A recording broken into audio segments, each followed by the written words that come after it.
Jadhavar group of institute बल, बुद्धी आणि सद्विचारासाठी शिक्षण हे ब्रीद घेऊन पुण्यनगरीत गरिबांच्या मुलांना अल्प दरात KG to PG व्यवसायाभिमुख शिक्षण देऊन त्यांना 100% प्लेसमेंट असिस्टन्स देत त्यांचा शैक्षणिक, सामाजिक, आर्थिक, औद्योगिक, कला, क्रीडा, राजकीय, सांस्कृतिक, विज्ञान आणि संशोधन अशा सर्व क्षेत्रात सर्वांगीण विकास व्हावा म्हणून कटिबद्ध असलेली पुण्यातील फास्टेस्ट ग्रोईंग शैक्षणिक संस्था म्हणजे जाधवर ग्रुप ऑफ इन्स्टिट्यूट। उच्च विद्या विभूषित प्राचार्य डॉक्टर सुधाकरराव जाधवर आणि ॲडव्होकेट शार्दूलराव सुधाकरराव जाधवर यांच्या कुशल नेतृत्वाखाली संस्था आज प्रगतीपथावर आहे। पूर्व प्राथमिक, प्राथमिक, माध्यमिक, junior college, BA, BCom, MA, MCom, BBA, BBACA, BCA, BCS, DSM, DMLT, DEd, BEd, BSc Plain, BSc Data Science, BSc Fashion Designing, BSc Artificial Intelligence and Machine Learning, BSc Cyber Security and Digital Science, MSc Computer Application, MSc Computer Science, MBA, PGDM, BA LLB, LLB, ANM, GNM and International School असे एकाच छताखाली विविध अभ्यासक्रम या संस्थेच्या विविध कॅम्पसमध्ये शिकवले जातात। यशवंतराव चव्हाण महाराष्ट्र मुक्त विद्यापीठ आणि सावित्रीबाई फुले पुणे विद्यापीठ या दोन्ही विद्यापीठांचे सर्व एक्सटर्नल अभ्यासक्रमही इथे उपलब्ध आहेत। शिवाय बदलत्या काळाचा विचार करून संस्थेत ॲक्टिंग, डान्स, सिंगिंग, फोटोग्राफी आणि स्किल डेव्हलपमेंटचे विविध कोर्सेस शिकवले जातात। तर योगा, मेडिटेशन यासारखे वर्ग कॅम्पसमध्येच घेतले जातात। तसंच 9वी आणि 10वीच्या विद्यार्थ्यांना JEE, NEET, MSCET यासारख्या परीक्षांची तयारी करता यावी म्हणून IIT आणि IIM मधून शिक्षण घेतलेल्या तज्ज्ञ प्राध्यापकांकडून संस्थेत मोफत क्लासेस घेतले जातात। 2014 साली सुरू झालेल्या जाधवर ग्रुप ऑफ इन्स्टिट्यूटमध्ये आज 25,000हून अधिक विद्यार्थी शिक्षण घेतात, तर 1,500हून अधिक शिक्षक आणि शिक्षकेतर कर्मचारी काम करतात। संस्थेचा शैक्षणिक दर्जा टिकावा म्हणून शिक्षक भरती करताना त्यांच्या लेखी आणि तोंडी परीक्षा घेतल्या जातात। प्रसन्न आणि सुंदर कॅम्पस, प्रशस्त आणि अद्ययावत क्लासरूम, वर्गात digital board, KG to PG e learning, विद्यार्थ्यांच्या उपस्थितीची डिजिटल नोंद, उच्च शिक्षित आणि अनुभवी प्राध्यापक, थिअरीसोबत प्रॅक्टिकल शिक्षणावर भर, विविध क्षेत्रातील तज्ज्ञांचं मार्गदर्शन असं विद्यार्थ्यांच्या सर्वांगीण विकासाला पोषक असं शिक्षण हे या संस्थेचं वेगळेपण। भारतीय संस्कृतीसोबत अमेरिकन तंत्रज्ञानाचा अवलंब करून आंतरराष्ट्रीय दर्जाच्या शिक्षणाची संधी इथे विद्यार्थ्यांना मिळते। सशक्त युवा, सशक्त राजकारण, सशक्त भारत व्हावा या उद्देशाने त्यांनी गेल्या 2016 सालापासून युवा संसद सुरू केली आहे। महाराष्ट्र आणि गोवा या राज्यातनं या संसदेत विद्यार्थी सहभागी होतात। केंद्र शासन, राज्य शासन, लायन्स क्लब इंटरनॅशनल आणि नेहरू युवा केंद्राच्या संयुक्त विद्यमाने ही युवा संसद चालवली जाते। या कार्यक्रमात आजपर्यंत महाराष्ट्र आणि महाराष्ट्राबाहेरील मुख्यमंत्री, मंत्री आणि विविध क्षेत्रातील मान्यवरांनी मार्गदर्शन केलं आहे। विद्यार्थ्यांच्या विकासासाठी विविध कार्यक्रमांचं आयोजन, नियोजन संस्थेच्या वतीने केलं जातं। जसे शौर्य पुरस्कार, डॉक्टर सुधाकरराव जाधवर करंडक, जाधवर सायन्स फेस्टिवल, व्यसनमुक्ती अभियान, दारू सोडा दूध प्या हा 31 डिसेंबरला उपक्रम, राज्यस्तरीय निबंध आणि वक्तृत्व स्पर्धा, जाधवर फेस्टिवल, कीर्तन महोत्सव, जाधवर स्पोर्ट्स फेस्टिवल, आदर्श माता पुरस्कार, भारतरत्न डॉक्टर बाबासाहेब आंबेडकर ऑनलाईन व्याख्यानमाला, आदर्श शिक्षक पुरस्कार इत्यादी उपक्रम राबवले जातात। जाधवर सायन्स फेस्टिवलमध्ये विद्यार्थ्यांना 10 लाख रुपयांपर्यंत संशोधनाला प्रोत्साहन आणि पेटंटसाठी आर्थिक सहाय्य केले जाते। कमवा आणि शिका योजनेअंतर्गत 100हून अधिक विद्यार्थ्यांना संस्थेत नोकरीची संधी दिली जाते। आर्मी, पोलीस, पत्रकार, फायर ब्रिगेड, ॲम्ब्युलन्स चालक या क्षेत्रात काम करणाऱ्या पालकांच्या मुलांना या शैक्षणिक संस्थेत KG to PG पर्यंत शैक्षणिक शुल्कात 50% सवलत दिली जाते, तर मुलींसाठी 11वी ते PhD पर्यंतच्या शिक्षणासाठी विशेष स्कॉलरशिप दिली जाते। आज कुठल्याही शैक्षणिक संस्थेचा दर्जा हा तेथील विद्यार्थ्यांना मिळणाऱ्या प्लेसमेंट आणि पॅकेजवर गणला जातो। Bajaj Allianz, HDFC Bank, Volkswagen, Force Motors, Cognizant, Jio, Vodafone, IBM, L&T Infotech, Finolex Cable, Flipkart, Tata Capital, Tata AIG, Wipro तसंच Sahyadri Hospital, Ruby Hall Clinic अशा नामांकित कंपन्या दरवर्षी या संस्थेतील विद्यार्थ्यांना कॅम्पसमध्ये मुलाखती घेऊन नोकरीच्या संधी देतात। 100% विद्यार्थ्यांना इंटर्नशिपसाठी संस्थेमार्फत संधी दिली जाते। लवकरच 1000 एकर क्षेत्रावर विद्यापीठ स्थापनेचा संस्थेचा मानस आहे। Real estate, construction, hotel, films निर्मिती, टॅक्स कन्सल्टन्सी, सेवा अशा विविध उद्योग क्षेत्रातही जाधवर ग्रुप अग्रेसर आहे। पुणे या विद्येच्या माहेरघरात फास्टेस्ट ग्रोईंग असणारी ही शैक्षणिक संस्था लवकरच महाराष्ट्रातील फास्टेस्ट ग्रोईंग शैक्षणिक संस्था बनण्याच्या दिशेने वेगवान वाटचाल करत आहे। त्यांच्या या वाटचालीला हार्दिक शुभेच्छा।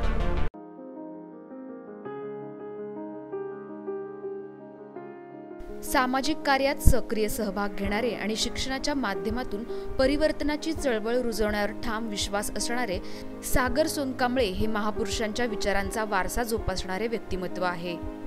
शिक्षणशास्त्र आणि डॉक्टर बाबासाहेब आंबेडकर यांची विचारधारा या विषयामध्ये त्यांनी आपले उच्च शिक्षण पूर्ण केले आहे। विविध सामाजिक संघटनांच्या माध्यमातून युवक, महिला, ज्येष्ठ यांना मदत करण्यासाठी त्यांनी नेहमीच पुढाकार घेतला। त्यांच्या माध्यमातून तब्बल 1800 होतकरू विद्यार्थ्यांना शैक्षणिक फेलोशिप मिळाली आहे। विद्यापीठ स्तरावर अनेक आंदोलने सागर यांनी यशस्वी केली आहेत। समाजात सामाजिक सलोखा राखण्यासाठी प्रबोधनात्मक कार्यक्रम, व्यसनमुक्ती, महिला सक्षमीकरण, रक्तदान शिबिर, पर्यावरण जनजागृती असे कार्यक्रम हाच त्यांचा ध्यास असतो। महात्मा फुले आणि डॉक्टर बाबासाहेब आंबेडकर यांच्या संयुक्त जयंतीच्या निमित्ताने गेल्या अनेक वर्षांपासून ते 18 तास अभ्यास हा उपक्रम राबवतात।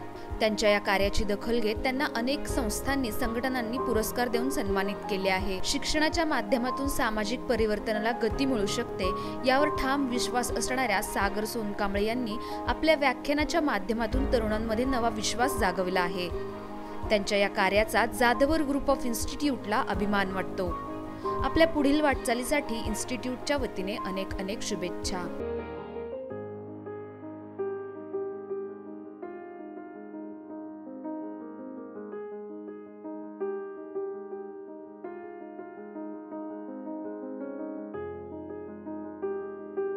संपूर्ण जगाला शांतीचा संदेश देणारे महाकारुणिक तथागत गौतम बुद्ध, हिंदी साहित्यातून रूढी, अंधश्रद्धा, परंपरा नष्ट करणारे महान संत कबीर, 12व्या शतकामध्ये ज्यांनी जाती अंताचा लढा लढला आणि पहिला आंतरजाती विवाह घडवून आणणारे काय कवे कैलासच्या माध्यमातून एक सुंदर असा महामंत्र देणारे महात्मा बसवेश्वर, हिंदवी स्वराज्याचे संस्थापक छत्रपती शिवाजी महाराज, विद्येविना मती गेली, मतीविना नीती गेली, नीतीविना गती गेली, गतीविना वित्त गेले, वित्ताविना शूद्र खचले, इतके अनार्थ एका विद्येने केले। शिक्षणाचे जनक क्रांतिबा ज्योतिबा फुले, ज्यांनी 1902 साली प्रथम आरक्षण दिलं, आरक्षणाचे जनक राजश्री शाहू महाराज।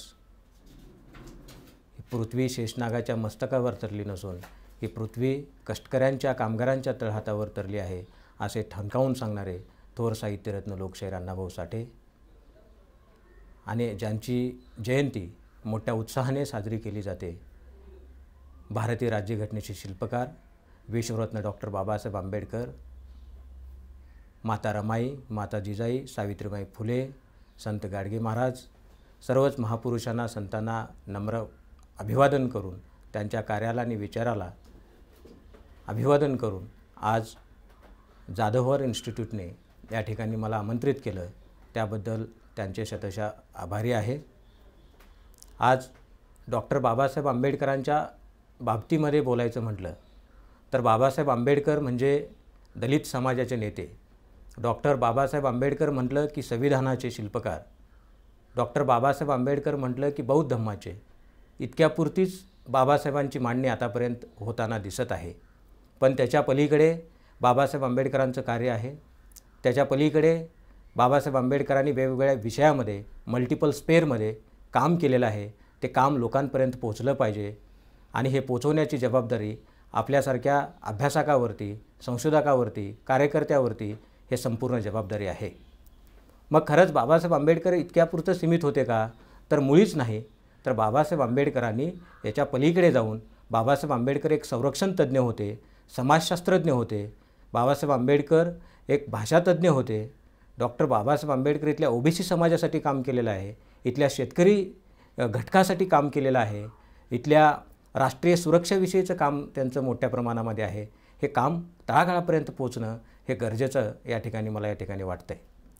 इतक्यापुरतं सीमित करून बाबासाहेब आंबेडकरांना आपल्याला चालणार नाही. तर बाबासाहेब आंबेडकरांचे विचार हे तळागाळापर्यंत पोचले पाहिजे, यासाठी आपण सातत्यानं प्रयत्न करणं गरजेचं आहे. बाबासाहेब आंबेडकर हे आपल्या सार्वजनिक जीवनामध्ये लंडनहून ज्यावेळेस भारतामध्ये 1917मध्ये येतात आणि हे पॉलिटिकल सीनवरती बाबासाहेब आंबेडकर 1919मध्ये येतात आणि 1919मध्ये त्यांनी आल्यानंतर पहिलं भारतामध्ये साऊथ ब्युरो कमिशन येतं आणि 1919मध्ये साऊथ ब्युरो कमिशन आल्यानंतर साऊथ ब्युरो कमिशनच्या समोर बाबासाहेब आंबेडकर निवेदन देण्यासाठी जातात आणि त्या निवेदनाच्या माध्यमातून त्यांना जे काही अस्पृश्याचे अधिकार आहेत किंवा इथल्या भारतीयांचे अधिकार आहेत किंवा इथल्या लोकशाहीचं स्वरूप कसं असलं पाहिजे, इथं प्रतिनिधित्व कसं असलं पाहिजे किंवा एकूण इथली भारतीय लोकशाही कशी असली पाहिजे किंवा हे जे काही सदस्य आहेत हे नॉमिनेटेड सदस्य होते आणि त्यांना निवडणुकीच्या द्वारे निवडून गेले पाहिजे, या उद्देशानं बाबासाहेब आंबेडकरांनी त्यांना प्रौढ मताधिकार जो आहे 1919मध्ये त्यांनी साऊथ ब्युरो कमिशनला निवेदन देताना ह्या सर्व मागण्या करतात. म्हणजे बाबासाहेब आंबेडकर हे फक्त दलितांचे नेते होते, तर 1919मध्ये त्यांनी साऊथ ब्युरो कमिशनसमोर जे काही प्रौढ मताधिकार आहे, वयवर्ष त्या काळी 21 वर्ष जेचं आहे त्याला संपूर्ण मताचा अधिकार, म्हणजे सर्व भारतीयांना मताचा अधिकार देणारे 1919मध्ये प्रथम आपल्याला आरक्षणाची मागणी करणारे हे डॉक्टर बाबासाहेब आंबेडकर आहेत. हे आपण समजून घेतलं पाहिजे, कारण आज तो मताचा अधिकार आहे, तो मताचा अधिकार देखील सर्व भारतीयांना बाबासाहेब आंबेडकरांनी दिलेला आहे. तो साऊथ ब्युरो कमिशनसमोर जे आपली साक्ष देताना, आपलं निवेदन देताना त्यामध्ये आपल्याला प्रकाशानं जाणवतं. दुसरा मुद्दा, बाबासाहेब आंबेडकर हे शेतकऱ्यांचे नेते होते. ते कसं होते? तर बाबासाहेब आंबेडकरांचं 1918मध्ये small holding in India their remedies नावाचं पुस्तक आहे. शेतीच्या समस्याविषयीचं ते पुस्तक आहे. म्हणजे इथल्या शेतकऱ्यांच्या समस्या काय आहेत, इथल्या शेतीच्या समस्याच्या संदर्भाने ते पुस्तक लिहिलेलं आहे 1918मध्ये. मग त्या पुस्तकाकडे आपलं लक्ष जाणं गरजेचं आहे, ते पुस्तक आपण वाचणं गरजेचं आहे. आणि त्या पुस्तकामध्ये बाबासाहेब आंबेडकर सांगतात की शेतीला उद्योगाचा दर्जा दिला पाहिजे. पहिलीच लाईन आहे, शेतीला उद्योगाचा दर्जा दिला पाहिजे. आणि जर आपण शेतीला उद्योगाचा दर्जा दिलो तर मोठ्या प्रमाणामध्ये आपला विकास शेतीच्या माध्यमातून होणार आहे. आणि त्यामुळं 1918मध्ये ज्यांनी शेतीच्या प्रश्नाविषयी प्रकाशानं मांडलेले आपल्याला जाणवतात. त्यामध्ये प्रामुख्याने काय आहे, शेतीवरचा बोजा कमी केला पाहिजे, एकच मूल शेतात आपण ठेवलं पाहिजे, बाकी जे मुलं आहेत ते शिक्षण क्षेत्र, उद्योग क्षेत्र, व्यापार क्षेत्रामध्ये पाठवले पाहिजे. कारण शिक्षण, उद्योग आणि व्यापार क्षेत्रामध्ये जर पाठवलं तर शेतीला कमी भार येईल आणि शेती चांगल्या प्रकारे पिकेल. म्हणजे जे सरप्लस जे कामगार आहेत ग्रामीण भागातले ते इंडस्ट्री एरियामध्ये आले पाहिजे आणि ते उद्योगामध्ये गेले पाहिजे. ते उद्योगामध्ये आल्यानंतर खऱ्या प्रकारचा विकास या ठिकाणी होणार होता. म्हणून बाबासाहेब आंबेडकरांनी ह्या शेतीविषयक पुस्तकामध्ये योग्य शेतकऱ्यांना बाजारभाव भेटला पाहिजे, त्यांच्या मालाला योग्य किंमत भेटली पाहिजे, यासाठी देखील त्यांनी संघर्ष केलेला आहे. आणि त्या पुस्तकामध्ये पुढे म्हणतात, शेतीला 365 दिवस 24 तास पाणी असलं पाहिजे, इथं शेतकऱ्यांच्या मालाला योग्य बाजारभाव असला पाहिजे. हे जर नाही मिळालं तर येणाऱ्या काळामध्ये शेतकरी डेंजर झोनमध्ये जाईल. म्हणून आज शेतकऱ्यांची परिस्थिती काय आहे, आज आपण पाहिलं तर शेतकऱ्यांची परिस्थिती फार बेकार आहे. अनेक शेतकरी आत्महत्या करताना आपल्याला दिसतात. कारण शेतीवरचा जो काही प्रबंध आहे, पुस्तक आहे बाबासाहेब आंबेडकरांचं, the small holding in India their remedies, हे शेतीच्या प्रश्नाविषयीचं आहे. हे शेतीचे प्रश्न बाबासाहेब आंबेडकर 1918 मांडतात आणि पुढे 1929 डॉक्टर बाबासाहेब आंबेडकर हे शेतकरी परिषद घेतात आणि त्या परिषदेच्या माध्यमातून त्यांनी शेतकऱ्यांच्या जे काही समस्या आहेत त्याचं विवरण त्या ठिकाणी करतात. पुढे ते बाबासाहेब आंबेडकर पुन्हा शेतकऱ्यांचा मोर्चा घेऊन ते विधिमंडळावरती पहिला मोर्चा हा शेतकऱ्यांचा काढतात आणि 1932 जे कसणाऱ्याची जमीन भेटली पाहिजे त्यासाठी त्यांनी खोती पद्धत देखील रद्द केलेली आहे. म्हणजे बाबासाहेब आंबेडकर हे फक्त दलितांचे नेते नव्हते, तर ते शेतकऱ्यांचे देखील नेते होते. ते शेतकऱ्यांच्या प्रश्नाविषयीची उकल 1918 करतात. आज देखील 2025 जर पाहिलं तर शेतकऱ्यांच्या समस्या ह्याच आपल्याला आढळताना दिसतात. म्हणून शेतीचा जो काही पुस्तक आहे हे पुस्तक इथल्या सिलेबसमध्ये, प्रत्येकांच्या BAच्या सिलेबसमध्ये ते आलं पाहिजे, ही त्या ठिकाणी प्रामुख्याने मागणी असणं हे गरजेचं आहे या ठिकाणी मला वाटतं आहे. त्यानंतर बाबासाहेब आंबेडकरांचं जे काही अर्थशास्त्रविषयक योगदान आहे हे फार महत्त्वपूर्ण असं योगदान आहे. त्यामध्ये प्रामुख्याने देशाचे ऊर्जामंत्री, पाटबंधारे मंत्री, सार्वजनिक बांधकाम मंत्री आणि वाहतूक खात्याचे मंत्री ज्यावेळेस बाबासाहेब आंबेडकर होते त्यावेळेस ऊर्जा साक्षरता आणि जलसाक्षरतेची सर्वाधिक गरज आहे हे प्रथमतः 1942 बाबासाहेब आंबेडकरांनी सांगितलं. जलसाक्षरता महत्त्वाची आहे, इथले जे काही ऊर्जा आहे हे ऊर्जे साक्षरता देखील महत्त्वाची आहे असं प्रकाशनं या ठिकाणी बाबासाहेब आंबेडकर आपल्याला सांगतात. मग या ठिकाणी सांगत असताना पुढे इथल्या देशातील 15 जे धरणं आहेत हे धरणं बांधणारे बाबासाहेब आंबेडकर होते. एकमेकांना ज्या काही मोठ्या नद्या आहेत एकमेकांना जोडल्या पाहिजे आणि ते जोडल्यानंतर ह्या देशातील दुष्काळ समूळ नष्ट होईल आणि एक मोठ्या प्रमाणामध्ये सुजलाम सुफलाम इथल्या पाण्याची व्यवस्था चांगल्या प्रकारे झाली पाहिजे. म्हणून हिराकूड, महानदी किंवा जे काही अनेक बंदरे आहेत किंवा जे काही धरणे आहेत हे बाबासाहेब आंबेडकरांनी त्या काळामध्ये 15 धरणे बांधले होते. म्हणजे पाण्याचा विकास झाला पाहिजे. सडक, पाणी आणि बिजली म्हणजेच विकास हे सूत्र बाबासाहेब आंबेडकरांनी मांडलेलं होतं. मग हे आपण आज समजून घेतलं पाहिजे, ह्याचा विकास झाला पाहिजे. कारण आज जलसाक्षरतेची गरज आहे, आज जलसाक्षरतेबरोबरच ऊर्जेची देखील गरज आहे. ते आपण समजून घेणं या ठिकाणी गरजेचं आहे. पुढे राज्याची संकल्पना ज्या वेळेस इथलं राज्य निर्माण झालं किंवा इथलं भारत जे रिकन्स्ट्रक्शन होतं हे रिकन्स्ट्रक्शन होत असताना या ठिकाणी आपल्याला प्रामुख्यानं 1920 ते 1950 ह्या देशाची मांडणी करताना बाबासाहेब आंबेडकर आपल्याला दिसतात. कारण ज्यावेळेस अल्पसंख्याकांचा प्रश्न येतो त्यावेळेस थॉट्स ऑन पाकिस्तान नावाचा ग्रंथ लिहितात, स्टेट ऑन मायनॉरिटी नावाचा ग्रंथ लिहितात आणि ज्यावेळेस इथल्या स्त्रियांचा प्रश्न येतो त्या स्त्रियांच्या प्रश्नाविषयी देखील बाबासाहेब आंबेडकर प्रश्न उठवताना दिसतात. हिंदू कोड बिलसारखा जो कायदा बाबासाहेब आंबेडकरांनी महिलांसाठी आणला. इथलं जे काही राज्यघटना लिहिण्याचं काम होतं हे राज्यघटना लिहिण्याचं काम देखील राष्ट्र उभारणीसाठी होतं.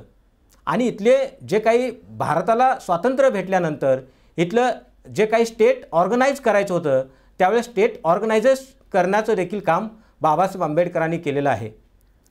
स्टेट ऑर्गनाईज कसं करायचं होतं तर बाबासाहेब आंबेडकरांनी स्टेट अँड मायनॉरिटी किंवा भाषावर जो प्रांतरचना जे पुस्तक आहे ह्या भाषावर प्रांतरचनामध्ये राज्य कसं मांडलं पाहिजे किंवा राज्य कसं असलं पाहिजे, राज्याचं स्वरूप कसं असलं पाहिजे या ठिकाणी मांडत असताना राज्याची निर्मिती जी काही आपली झाली एक भाषा एक राज्य.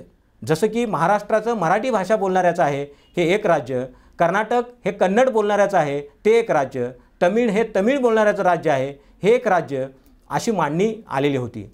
पण बाबासाहेब आंबेडकरांनी जे काही सांगितलं भाषावर प्रांतरचनेमध्ये ते बाबासाहेब आंबेडकर असे म्हणतात की जर राज्य निर्माण करायचं असेल तर राज्य निर्माण करत असताना आपल्याला एका भाषेचे अनेक राज्य निर्माण केले पाहिजे.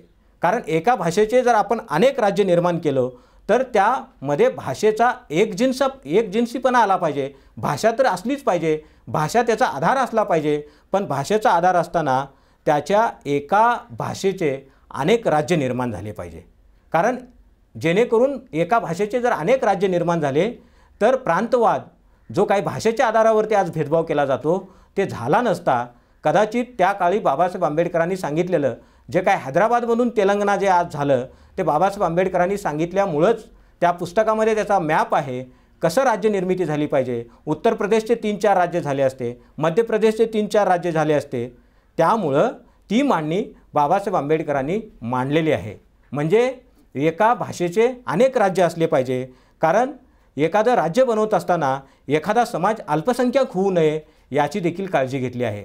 कारण एखादा समाज एखादं राज्य बनवत असताना अल्पसंख्याक झाला तर त्याच्यावरती योग्य प्रतिनिधित्व त्याला भेटणार नाही, योग्य न्याय त्या समाजाला भेटणार नाही. म्हणून त्याचा देखील बॅलन्स असणं अतिशय गरजेचं आहे. आणि त्या राज्य जो आपण निर्माण करतो त्या राज्याच्या माध्यमातून चांगला महसूल देखील भेटणं या ठिकाणी गरजेचं आहे असं बाबासाहेब आंबेडकर भाषावर प्रांतरचनेमध्ये सांगतात. पुढे इथल्या राष्ट्रीय सुरक्षेविषयीचं योगदान जे आहे हे फार महत्त्वाचं असं योगदान आहे. राष्ट्रीय सुरक्षा म्हणजे काय?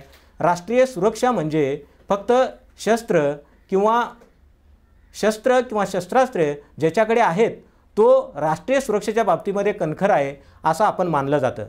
पण राष्ट्रीय सुरक्षेची व्याख्या करत असताना बाबासाहेब आंबेडकर सांगतात की सामाजिक आर्थिक जी काही समता आहे, जे काय अंतर्गत सुरक्षेचे जे प्रश्न निर्माण होत आहेत त्या अंतर्गत सुरक्षा ही मजबूत असली पाहिजे. आणि या देशामध्ये अंतर्गत सुरक्षा जर मजबूत असेल तर देश मोठ्या प्रमाणामध्ये पुढे जाईल. म्हणून राष्ट्रीय सुरक्षेच्या बाबतीमध्ये बाबासाहेब आंबेडकरांनी फार मोठं योगदान त्या ठिकाणी दिलेलं आपल्याला पाहायला भेटतं.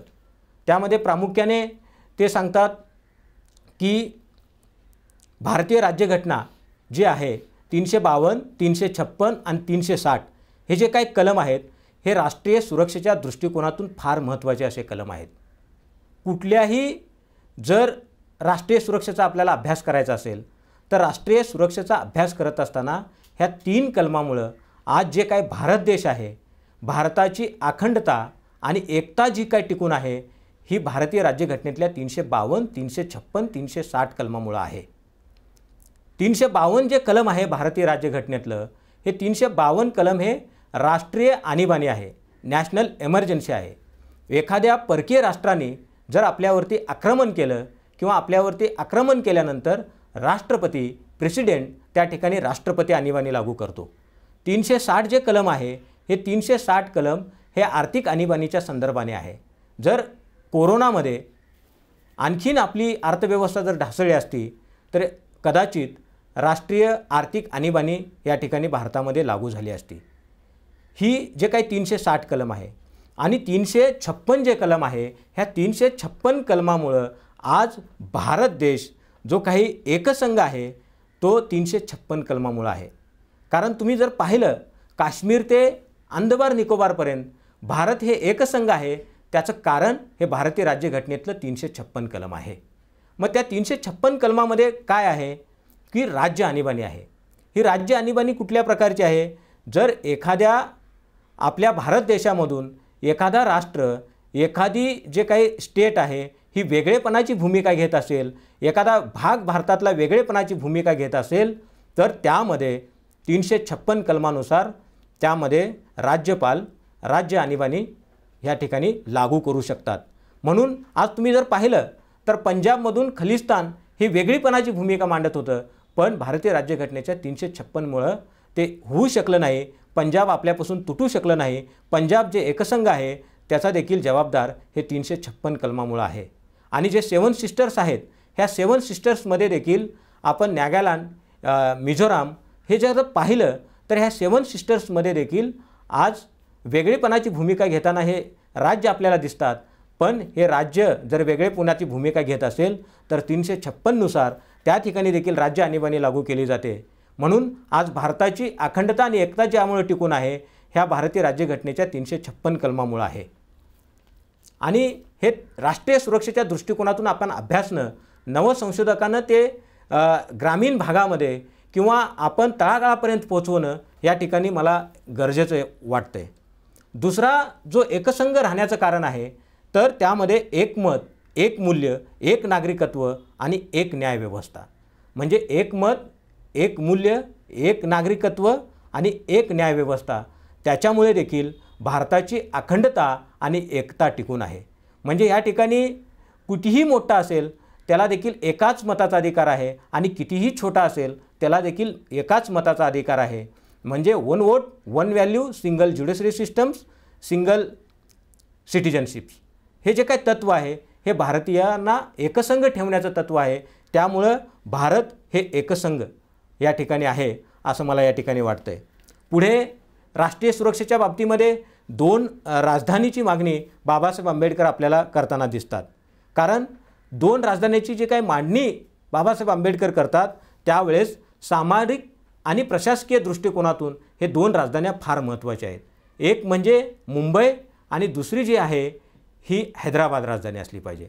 त्याचं कारण देत असताना बाबासाहेब आंबेडकर सांगतात की जर दक्षिण आणि उत्तरेतला वाद जर मिटवायचा असेल तर त्या ठिकाणी प्रामुख्यानं आपण हैदराबाद ही राजधानी सेकंड कॅपिटल हे ठेवली पाहिजे.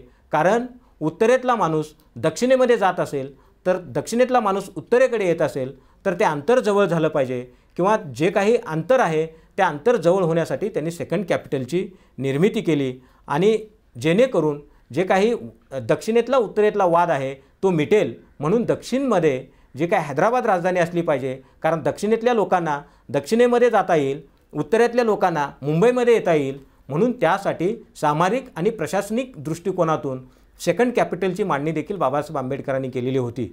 आणि पुढे तुम्ही पाहताय की आपल्यामध्ये 2008मध्ये समुद्रामार्गे मुंबईवरती जो काही हल्ला झाला तो समुद्रामार्गे झाला. तो इशारा बाबासाहेब आंबेडकरांनी अगोदरच दिलेला होता. कदाचित इथली व्यवस्था बाबासाहेब आंबेडकरांचं जे परराष्ट्र धोरण आहे, राष्ट्रीय सुरक्षेविषयीचे जे काही धोरणं आहेत हे जर प्रकाशानं पाहिले असते तर कदाचित तो जो काय घटनाक्रम आहे तो सेकंड राजधानी जे हैदराबाद आहे ती जर ठेवली असती तर आज देखील दक्षिण आणि उत्तरेतला वाद मिटला असता, तो वाद होऊ शकला नसता असं या ठिकाणी मला वाटतं आहे. बाबासाहेब आंबेडकर पुढे वॉर काउन्सिलचे सदस्य होतात आणि वॉर काउन्सिलचे सदस्य झाल्यानंतर त्यांनी महार बटालियनची जी काही पुनर्स्थापना आहे ही महार बटालियनची पुनर्स्थापना करतात. आणि त्या ठिकाणी मिलिटरीमध्ये जे काही आपण गेलं पाहिजे कारण मिलिटरीमध्ये गेल्यानंतर ती शिस्त लागते आणि शिस्त हे फार महत्त्वाचे आहे. म्हणून एक शिस्तीसाठी मिलिटरीचं शिक्षण देखील कंपल्सरी करणारे हे बाबासाहेब आंबेडकर होते. म्हणून या ठिकाणी वेगवेगळ्या दृष्टिकोनातून बाबासाहेब आंबेडकरांना आपण पाहणं या ठिकाणी गरजेचं आहे. राष्ट्रीय सुरक्षेविषयीचा प्रश्न जे काय आहे या दृष्टिकोनातून आपण पाहिलं पाहिजे. शेतकऱ्यांचे नेते ह्या दृष्टिकोनातून पाहिलं पाहिजे. आणि पुढे बाबासाहेब आंबेडकर हे जर एकाच समुदायासाठी जर काम करत होते तर बाबासाहेब आंबेडकरांनी फक्त दलितांसाठी जर काम करत होते तर बाबासाहेब आंबेडकरांनी इंडिपेंडंट लेबर पार्टी काढली नसती, त्यांनी दलित लेबर पार्टी काढली असती. बाबासाहेब आंबेडकरांना फक्त एका जातीपुरतंच जर काम करायचं असलं असतं तर त्यांनी 1919मध्ये साऊथ ब्युरो कमिशन समोर मताचा अधिकार मागत असताना फक्त दलितांना मताचा अधिकार द्या म्हटले असते. किंवा इथल्या शेतकऱ्यांचा प्रश्न किंवा शेतकरी परिषद इथली खोटी पद्धत ज्या वेळेस प्रश्न मांडतात हे एक वैश्विक प्रश्न आहेत, हे राष्ट्र उभारणीसाठी फार महत्त्वाचे या ठिकाणी मला वाटतात. म्हणून राष्ट्र उभारणीमध्ये बाबासाहेब आंबेडकरांचं योगदान हे मल्टिपल स्पेअरमध्ये आहे हे आपण पाहणं या ठिकाणी मला गरजेचं वाटतं आहे. महिलांचा प्रश्न निर्माण झाला. महिलांच्या प्रश्नाविषयी जे काही तळमळीनं बाबासाहेब आंबेडकरांनी मताचा अधिकार महिलांना दिला 1950मध्ये. तुम्ही जर पाश्चिमात्य राष्ट्राचा विचार केला तर पाश्चिमात्य राष्ट्रामध्ये 200-200 वर्ष महिलांना मताचा अधिकार मिळावा म्हणून संघर्ष करावा लागलेला आहे. पण बाबासाहेब आंबेडकरांनी महिलांना कुठलाही संघर्ष करू दिला नाही. त्यांनी उलट महिलांना मताचा अधिकार दिला आणि मताचा अधिकार देऊन त्यांनी समान कामाला समान दाम देखील महिलांना देण्याची तरतूद भारतीय राज्यघटनेमध्ये केलेली आपल्याला पाहताना दिसते. मग आज महिलांच्या योगदानामध्ये बोलत असताना एखाद्या समाजाची प्रगती जर मोजायची असेल तर महिलांच्या प्रगतीवरून ती समाजाची प्रगती मोजली पाहिजे. कारण एक जर महिला शिकली तर अनेक कुटुंब सुधारतात आणि कुटुंबाच्या माध्यमातून समाज सुधारतो आणि समाजाच्या माध्यमातून राष्ट्राची उभारणी होते, राष्ट्र सुधारतं. म्हणून ज्या दृष्टिकोनातून बाबासाहेब आंबेडकरांचा विचार होता की राष्ट्र हे महत्त्वाचं आहे आणि राष्ट्रहित आपण जपलं पाहिजे. I am firstly Indian and lastly Indian. म्हणजे मी हिंदू आहे, ख्रिश्चन आहे, बौद्ध आहे, ईसाई आहे, त्यापेक्षा मी भारतीय आहे. ही भारतीयाची आयडेंटिटी बाबासाहेब आंबेडकरांनी स्वीकारलेली होती. म्हणून भारतीय राज्यघटना जर पाहिलं तर पहिलं जे 340 कलम आहे हे 340 कलम हे अदर बॅकवर्ड क्लास OBCसाठी लिहिलं. 341 जे कलम आहे भारतीय राज्यघटनेतलं रिझर्वेशनच्या संदर्भातलं ते अनुसूचित जातीसाठी लिहिलं. आणि 342 जे कलम आहे ते अनुसूचित जमातीसाठी लिहिलेलं आहे. म्हणून बाबासाहेब आंबेडकर कुठलाही विचार करत असताना एक वैश्विक पातळीवरती सर्वसमावेशक असा विचार केलेला आपल्याला त्यांच्या साहित्यामध्ये, त्यांच्या लेखनामध्ये, त्यांच्या भाषणामध्ये आपल्याला प्रकाशानं जाणवतं आहे. भारतीय राज्यघटनेची निर्मिती करत असताना 395 कलम, 22 भाग आणि 8 परिशिष्टे हे महत्त्वपूर्ण बाबासाहेब आंबेडकरांनी भारतीय राज्यघटना लिहिली. मग ह्या भारतीय राज्यघटनेच्या माध्यमातून सर्व भारतीयांना समान न्याय हक्क देण्याची भूमिका बाबासाहेब आंबेडकरांनी आखलेली आपल्याला या ठिकाणी दिसते. तुम्ही जर पाहिलं भारतीय राज्यघटनेच्या कलम 12 ते 35मध्ये फंडामेंटल राईट्स आहेत. त्या फंडामेंटल राईट्स काय आहेत की इथले जे काही नैसर्गिक हक्क आहेत, नैसर्गिक हक्क हे टिकले पाहिजे आणि इथले जे काही मूलभूत हक्क आहेत हे लोकांना मिळाले पाहिजे. त्यासाठी भारतीय राज्यघटनेच्या भाग 3मध्ये 12 ते 35मध्ये मूलभूत हक्क आहेत. मग 12 ते 13मध्ये बाबासाहेब आंबेडकर हे मूलभूत हक्काची व्याख्या करतात.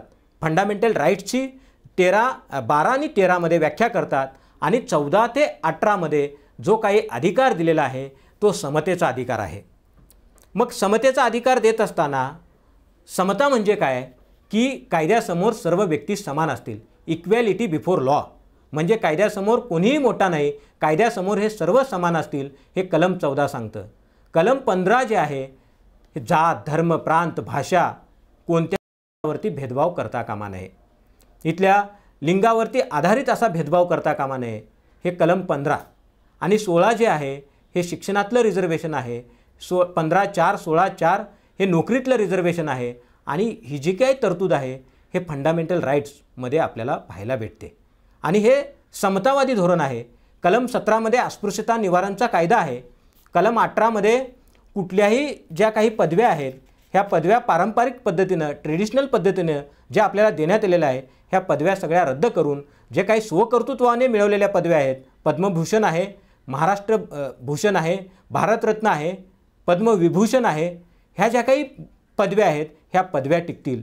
म्हणून कलम 18मध्ये देखील जे काही स्वकर्तृत्वावरती आपण पदव्या मिळवलेल्या आहेत ह्या पदव्या राहतील आणि पारंपरिक पद्धतीने ज्या पदव्या आपल्याला मिळालेल्या आहेत हे सर्व रद्द करण्याचं काम कलम 14 ते 18मध्ये प्रामुख्याने बाबासाहेब आंबेडकर करतात. म्हणजे भारतीय राज्यघटनेचं समतेचा हक्क आहे.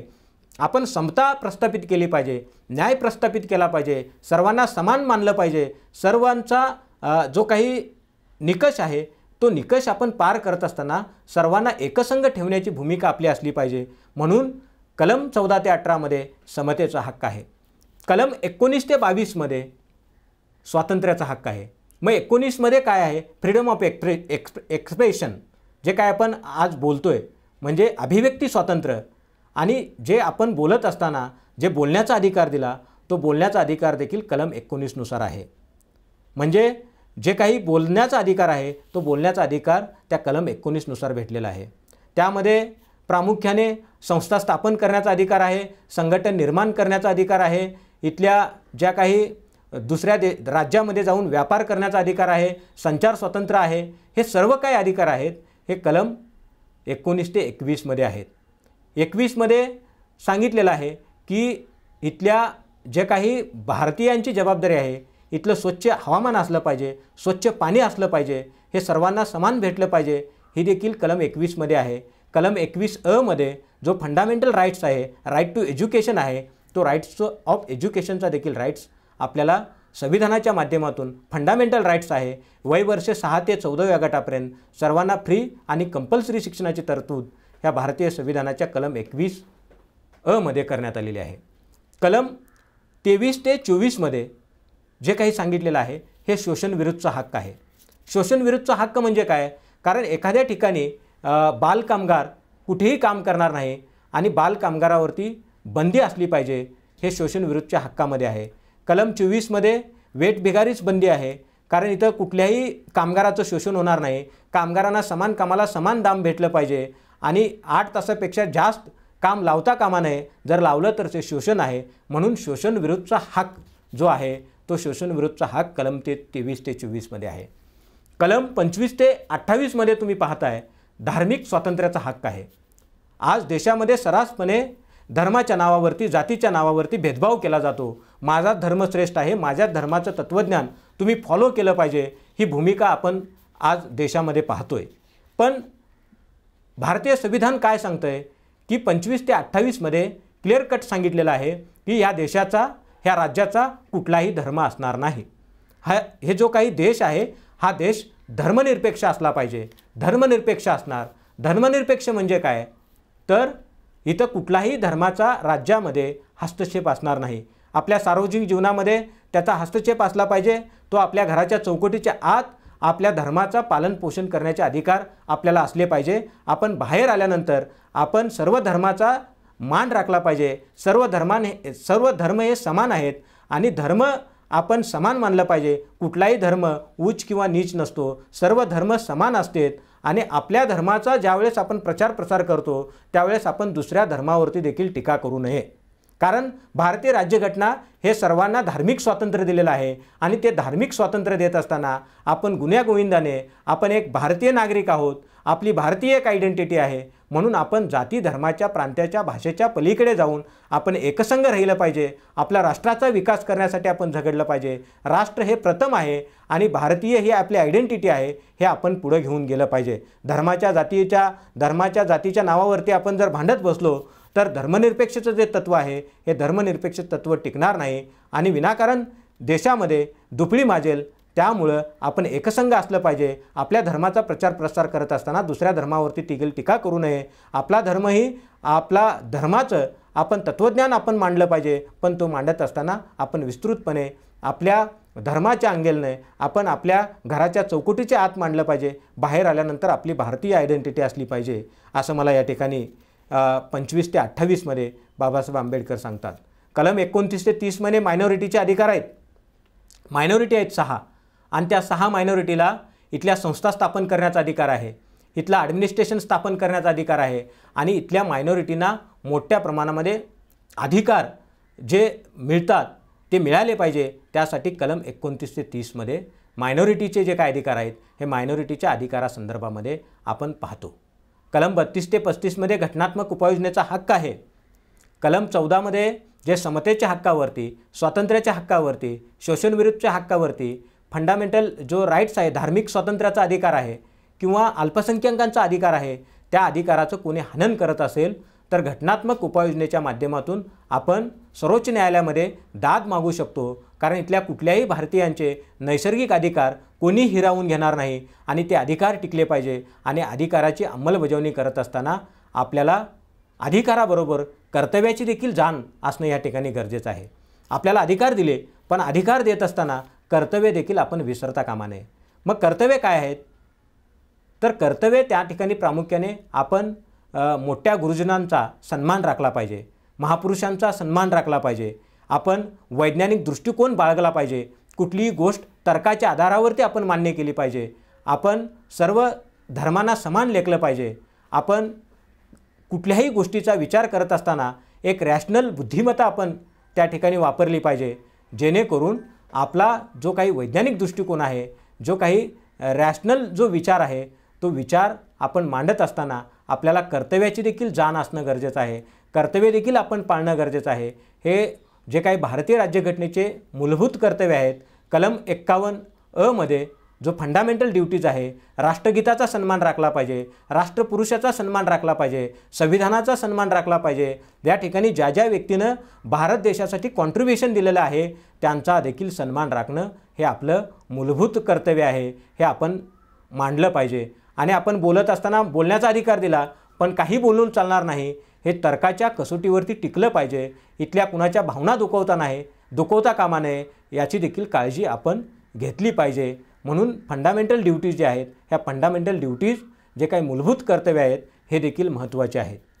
कलम जे काही 36 ते 51 मध्ये जे आहे, directive principle of state policy, राज्याचे मार्गदर्शक तत्त्वे, म्हणजे राज्याचे मार्गदर्शक तत्त्वे देत असताना राज्याचं शासन कसं असलं पाहिजे. राज्यामध्ये प्रामुख्याने तुम्ही जर पाहिलं तर राज्याचे मार्गदर्शक तत्त्वे जर पाहिलं तर त्या ठिकाणी प्रामुख्याने कलम 45 मध्ये वय वर्ष 6 ते 14 वयोगटापर्यंत सर्वांना फ्री आणि कंपल्सरी शिक्षणाची तरतूद आहे. कलम 46 मध्ये इथल्या अनुसूचित जाती आणि जमातीसाठी शिक्षणाची जबाबदारी ही राज्याची असली पाहिजे, हे कलम 46 सांगतं.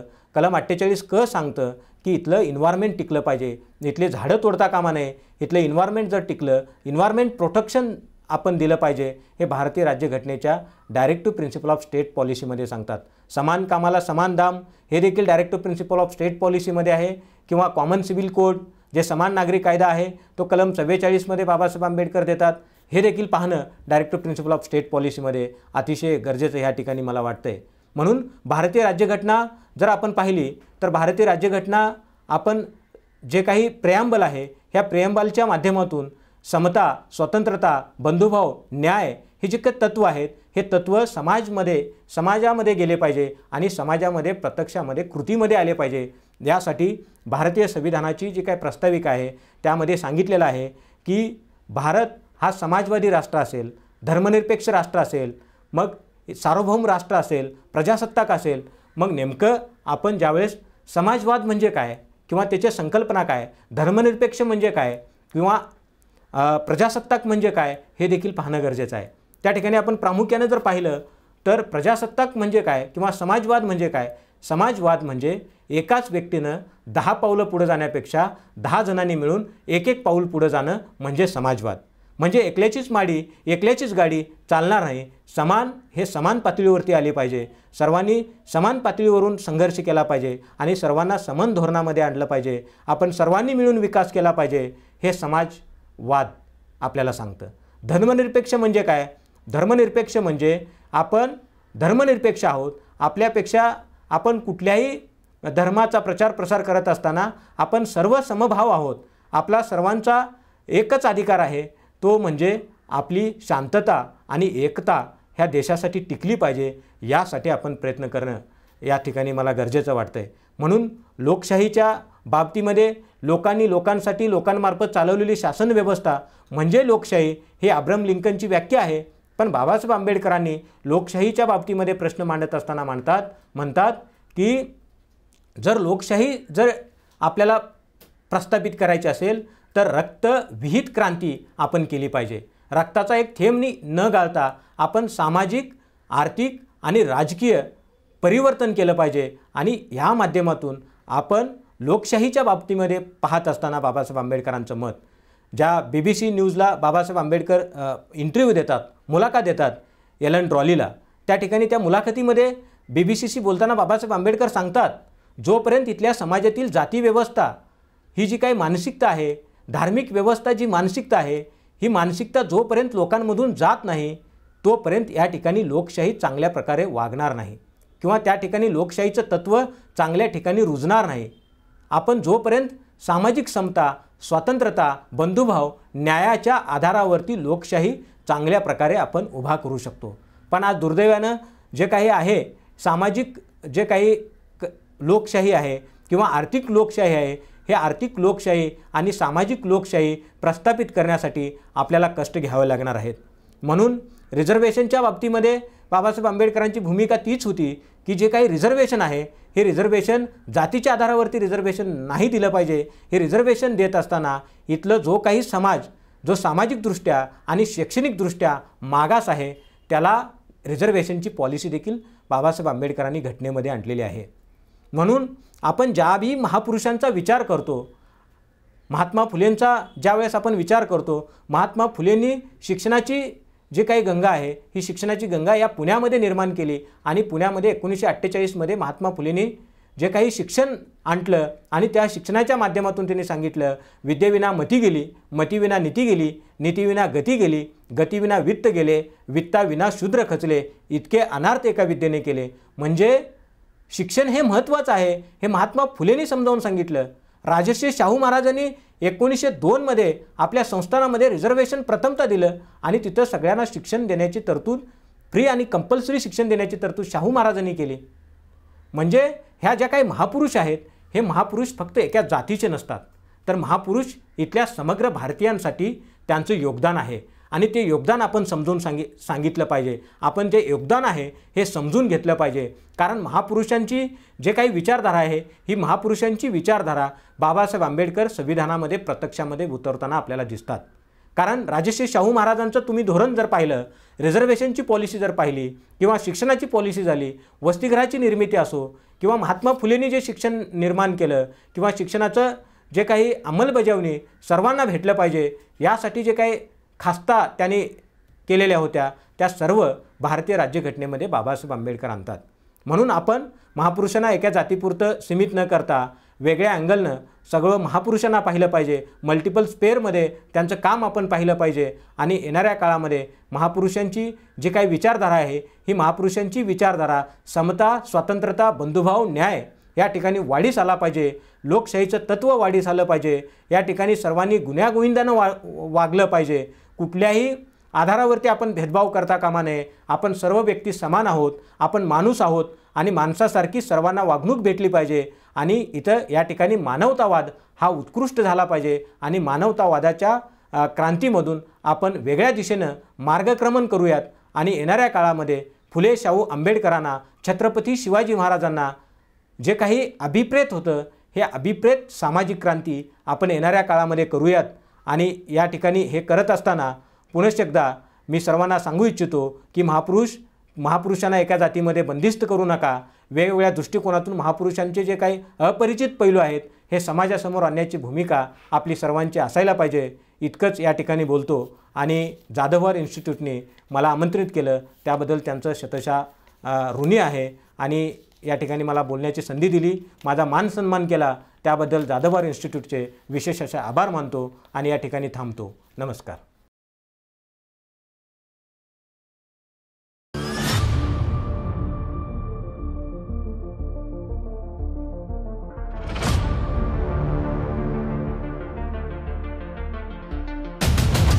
जब लेकिन ऐसे नौजवान लड़के और लड़कियां राजनीति के अंदर आएंगे तो देश के अच्छे दिन आने वाले हैं, ये आप समझ लीजिए. युवा संसद युवा शक्तीला योग्य गती आणि दिशा देऊन समाजकारण आणि राजकारणामध्ये अधिष्ठान निर्माण करण्याकरता आणि सशक्त युवा, सशक्त राजकारण, सशक्त भारत व्हावा या उद्देशाने जाधवर ग्रुप ऑफ इन्स्टिट्यूटने 2016 पासून युवा संसद सुरू केली आहे. तरुण वर्गाला काहीतरी ॲस्पिरेशन्स आहेत. ॲस्पिरेशन्स असणं खूप गरजेचं आहे. जर पुढे काही आपल्याला करायचं असेल तर आपल्यामध्ये इच्छाशक्ती असली पाहिजे. ती इच्छाशक्ती आपल्या सगळ्यांमध्ये बघून खरंच खूप अभिमान वाटतो. देशातील लोकशाही बळकट व्हायची असेल तर सुशिक्षित युवकांनी राजकारणात आलं पाहिजे हा विचार घेऊन युवा संसदेच्या माध्यमातून 1000हून जास्त युवक राजकारणाच्या मुख्य प्रवाहात आणण्यासाठी जाधवर ग्रुप ऑफ इन्स्टिट्यूटने उचललेलं हे पाऊल समाजाला वेगळी दिशा देणार आहे. आताच्या राजकारणामध्ये जर का तुम्हाला टिकून राहायचं असेल तर तुमची फेस व्हॅल्यू ही आता आपण स्वतः त्या ठिकाणी क्रिएट करायला शिकलं पाहिजे. जोपर्यंत तुमची फेस व्हॅल्यू तुम्ही समाजापुढे घेऊन ठेवू शकत नाही तोपर्यंत समाज किंवा नागरिक तुमच्यापर्यंत आकृष्ट होऊ शकत नाही. अशी सध्याच्या राजकारणाची परिस्थिती आहे. हिंदुस्थानी ही एकच जात असणं हे अत्यंत गरजेचं आहे. समाजासाठी चांगलं नेतृत्व निर्माण करणं हा महत्त्वाचा उद्देश डोळ्यासमोर ठेवून प्रभावी नेतृत्व करणारे चेहरे युवकांच्या समोर आणून त्यांना प्रेरणा देण्याचं काम या माध्यमातून सुरू आहे. राजकारणाच्या गठार गंगेमध्ये आपल्याला हात घालावा लागेल का घालावा लागेल. पण आज सज्जन माणसं ही निबळत झालेली आहेत आणि त्यामुळं राजकारणामध्ये बांडगुळ नावाच्या किड्यांचा सुळसुळाट सुटलेला आहे. जोपर्यंत सज्जन माणसं निबळतपणा सोडणार नाहीत तोपर्यंत राजकारणाची गटारगंगा स्वच्छ होणार नाही. तुमच्या पाठीशी किती जण आहेत हे मोजण्यापेक्षा तुम्ही किती जणांच्या पाठीशी उभे आहात हे युवकांना कळावं हा विचार युवकांच्या मनात प्रभावीपणे रुजवण्याचं काम या संसदेत विचारांचं मंथन करून केलं जातं. तुम्हाला तुमचं चॅलेंज आणि रस्ता तयार करायचा असेल तर स्वतःच्या दिमागाने चालण्याचा प्रयत्न करा. सारं पैशावरच होतं काय असं नाही, काय गरज नाही पैशाची. फक्त डेडिकेशन, डेवोशन आणि डिटर्मिनेशन पाहिजे. त्याग करायची, कष्ट करण्याची कुवत पाहिजे. आणि मलाच पाहिजे म्हणायची गरज नाही. मलाच पाहिजे, मलाच चेअर पाहिजे बिलकुल नाही. जनतेनं म्हणलं पाहिजे की तुम्ही बसावं. महाराष्ट्र आणि गोवा राज्यातून या संसदेत युवक सहभागी होतात. सावित्रीबाई फुले पुणे विद्यापीठ, lions club international, rotary club, आणि नेहरू युवा केंद्राच्या संयुक्त विद्यमाने ही युवा संसद चालवली जाते। या संसदेत आजपर्यंत महाराष्ट्र आणि विविध राज्यातील मुख्यमंत्री, मंत्री आणि विविध क्षेत्रातील अनेक मान्यवरांनी या युवा संसदेमध्ये विविध विषयांवर मार्गदर्शन केलेलं आहे। आमच्याकडे अडचण काय झाली आहे? मी शिकायचं का? तर नोकरी करण्यासाठी। जोपर्यंत आम्ही शिक्षण नोकरीसाठी घेऊ तोपर्यंत आम्ही कुणाचे तरी नोकरच बनू। जोपर्यंत आम्ही स्वतःला घडण्यासाठी आणि राष्ट्र घडवण्यासाठी शिक्षण घेत नाही तोपर्यंत आम्ही मालक बनत नाही। ही पहिली गोष्ट आम्ही लक्षात घ्यायला। तसंच समाजात निस्वार्थीपणे समर्पण भावनेतून उल्लेखनीय कार्य करणारे सरपंच, पंचायत समिती सदस्य, जिल्हा परिषद सदस्य, आमदार, खासदार, मंत्री, मुख्यमंत्री, पत्रकार आणि प्रशासकीय अधिकारी यांना विविध पुरस्कारांनी सन्मानित केले जाते। मध्यमवर्ग काय म्हणतं? नको बाबा राजकारण, आम्हाला राजकारण नको, याचं राजकारण घाण आहे। अरे घाण आहे तर साफ करायला उतरा गटारा, तर साफ होईल, लक्षात घ्या। त्यामुळे माझी तरुण मुलांना ही विनंती आहे, आई वडिलांनी जरी सांगितलं राजकारण खराब आहे तर ते अजिबात ऐकू नका। आपण चांगले असू, आपण ठरवलं भ्रष्टाचार करायचा नाही, आपण ठरवलं सचोटीने वागायचं, आपण ठरवलं सामान्य माणसाची बांधिलकी ठेवायची, तर आपलं राजकारण चांगलं होऊ शकतं। युवा संसदेत शैक्षणिक, सामाजिक, आर्थिक, औद्योगिक, कला, क्रीडा, राजकीय, विज्ञान, सांस्कृतिक आणि संशोधन क्षेत्रातील तज्ज्ञांचं बहुमूल्य मार्गदर्शन युवकांना दिलं जातं।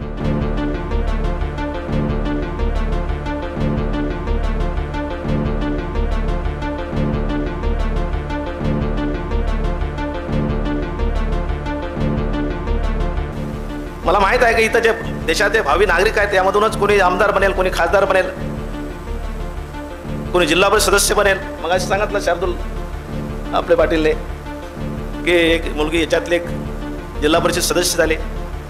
विविध सामाजिक आणि राजकीय क्षेत्रातील विषयांवर विस्तृतपणे चर्चा करून संबंधित अहवाल विविध राज्यातील राज्यपाल, मुख्यमंत्री आणि संबंधित विभागाचे मंत्री यांना पाठवण्यात येतो। कि मंजिल मिले ना मिले ये मुकद्दर की बात है, हम कोशिश भी ना करें ये गलत बात है।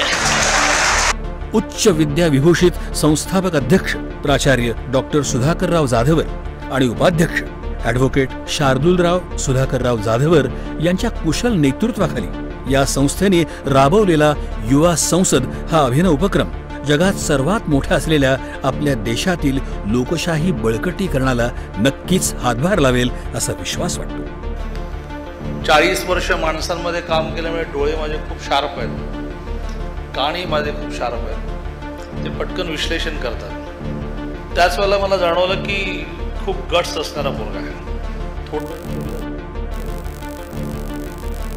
खूप गट्स असणारा मुलगा आहे। आणि आज इथे शांतपणे सगळं त्याचं पाहता पाहता असं लक्षात आलं की हा खूप मोठा माणूस होऊ शकतो असा या युवा संसदेचा एका अर्थाने संयोजक आणि ह्या ट्रस्टचा उपाध्यक्ष शार्दूल जाधवर ग्रुप ऑफ इन्स्टिट्यूटच्या या प्रयत्नांना असंच यश लाभत राहो ही सदिच्छा।